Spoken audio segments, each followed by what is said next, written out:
Assalamualaikum dan salam sejahtera. Hari ini cikgu akan membincangkan topik transformasi desa. Harap video yang cikgu sediakan ini dapat membantu anda membuat ulang kaji.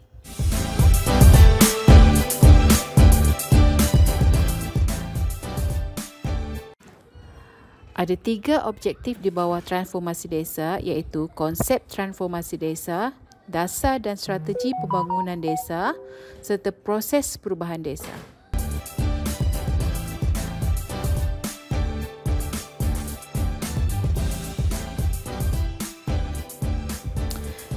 Desa ini kita rujuk kawasan luar bandar atau kawasan kampung yang mempunyai penduduk kurang daripada 10,000 orang.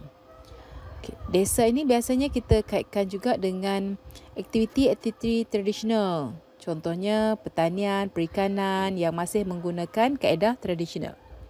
Desa juga kita sering kaitkan dengan kawasan yang kurang maju dari aspek kemudahan fizikal, kemudahan sosial, contoh kekurangan kemudahan kesihatan, kemudahan pendidikan, kemudahan jalan raya, ruang perniagaan dan sebagainya. Oleh itu, tajuk ini membawa kita kepada transformasi desa. Transformasi desa merujuk kepada perubahan sosioekonomi desa melalui proses pemodenan guna tanah, kemudahan asas, pengangkutan, komunikasi, kegiatan ekonomi, pendidikan dan kesihatan. Ingat perkataan perubahan sosioekonomi. Antara ciri transformasi desa ialah pemodenan guna tanah, di mana berlaku perubahan pola guna tanah di desa. Di mana corak penggunaan kawasan desa berubah menjadi kawasan perumahan, perniagaan, perindustrian.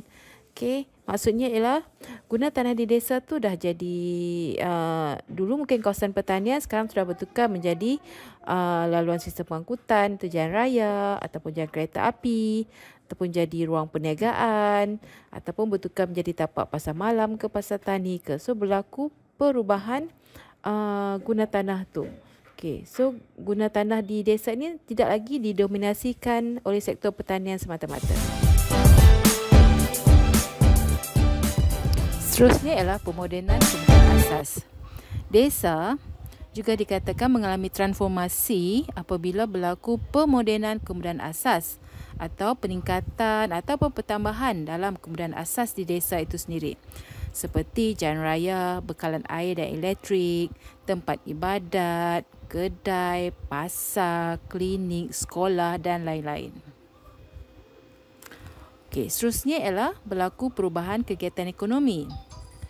Ciri transformasi desa juga dapat dilihat melalui perubahan kegiatan ekonomi daripada primer kepada sektor ekonomi yang lebih moden.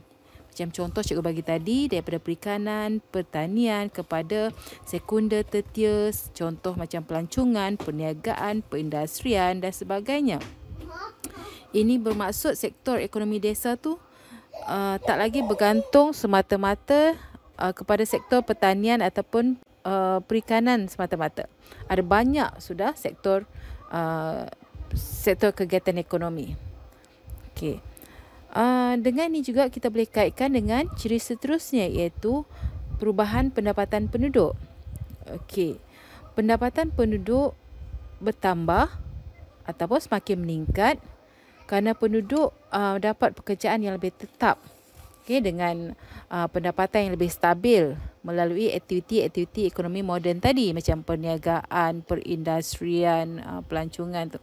Oleh itu, kadar kemiskinan penduduk desa juga semakin berkurang dan seterusnya ini dapat telah meningkatkan kuasa beli penduduk desa dan meningkatkan tabungan dalam kalangan penduduk desa.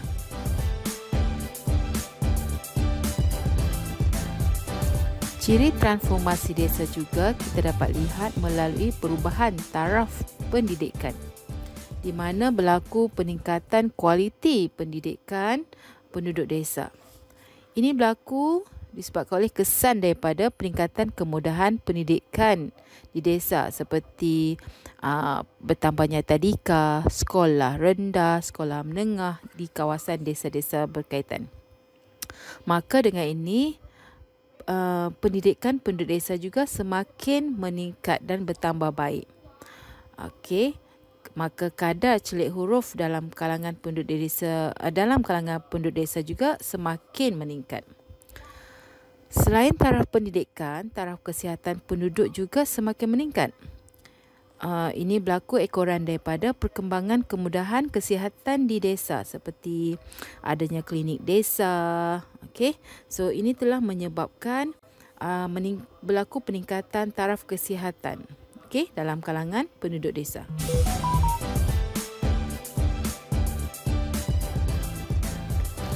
Selain itu, kita dapat lihat juga berlaku perubahan dalam gaya hidup dan perubahan budaya penduduk desa. Okey, perubahan gaya hidup dan budaya penduduk ini berlaku ke arah lebih moden.